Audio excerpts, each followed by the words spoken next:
Il-Prim Ministru Robert Abela ħabbar investiment ta' 60 miljun euro mill-kumpanija Baxter fi proġett ta' espansjoni tal-kumpanija li timmanifattura tamir mediku.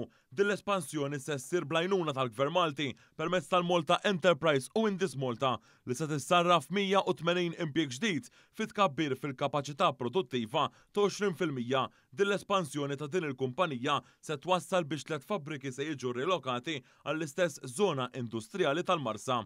F'konferenza l-aħbarijiet wara żjara li għamel f'din il-kumpanija, il-Prim Ministru Robert Abela sostna kif din l-espansjoni it-telet waħda l-kumpanija Baxter f'pajjiżna ixhieda ta' kemm pajjiżna għandu ekonomija reżiljenti li tiflaħ għax-xokkijiet internazzjonali waqt li tiffaċilita t-tkabbir. Dr. Abela fisser din l-espansjoni bħala waħda li turi r-rieda ta' kumpanija li tkompli tkabbar l-operat tagħha fil-pajjiż li għandu klima ekonomika b'saħħitha. Hawnhekk semma iċ-ċifri uffiċjali maħruġa mill-Uffiċċju Nazzjonali tal-Istatistika fil-jum tal-Erba' fejn juru kif l-ekonomija Maltija kibret 12 darba aktar mill-medja Ewropea fl-aħħar kwart ta' din is-sena. Dr. Abela qal li l-investiment mill-privat, l-investiment fi startups u tkabbir tan-negozji il-koll jissarfu f'aktar dħul u allura konsum fl-ekonomija. Fl-aħħar mill-aħħar huwa fiduċja. Għaliex kumpanija Baxter hija waħda kumpanija internazzjonali li terġa' tażel il-pajjiżna biex tagħmel espansjoni tant importanti qed nitkellmu 60 miljun euro ta' investiment ta' ħolqien ta' karrieri ġodda għaż-żgħażagħ Ħawċin u Maltin u għalhekk nappella għalhom studjaw kemm tifilħu ħalli l-aqwa opportunitajiet li qed nofru taħt fuqhom kollha intom. Kemm dak li jistudjaw fl-MCAST, kemm dak li jistudjaw fl-Università ta' Malta, xogħolna huwa li noħolqu dal-opportunitajiet, xogħolkom huwa li taħt fuqhom kollha kemm huma.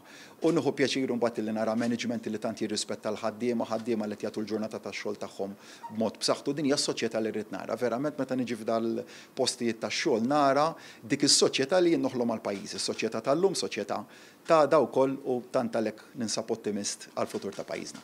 Minnaħa tagħha, id-direttriċi tal-manifattura ta' Baxter, Kristel D'Amato, sostniet li din il-kumpanija bħalissa tħaddem magħha madwar 700 ħaddiem li huma stabbli u ta' kwalità.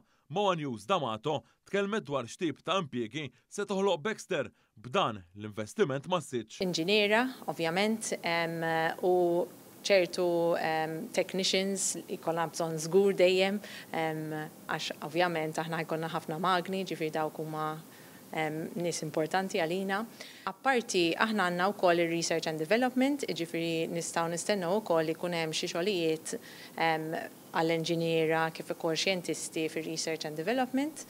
Preżenti wkoll kien hemm il-Ministru għall-Ekonomija Silvio Xkembri li sostna li biex il-kumpaniji jimxu l qudiem kien hemm bżonn l-istabilità kif tiddetta u timbotta il-politika tal-Gvern u sostna kif it-tkabbir ekonomiku b'saħħtu kif ikkonfermat mir-rapport tal-Aġenziji ta' Kreditu u istituzzjonijiet internazzjonali qed iwasslu biex ġimgħa wara ġimgħa qed ikun hemm investimenti bħal dan minn Baxter. Intqal kif dan l-investiment qed joħloq Malta ta' suċċess b'impjiegi ta' kwalità għal Maltin u l-Ħawċin.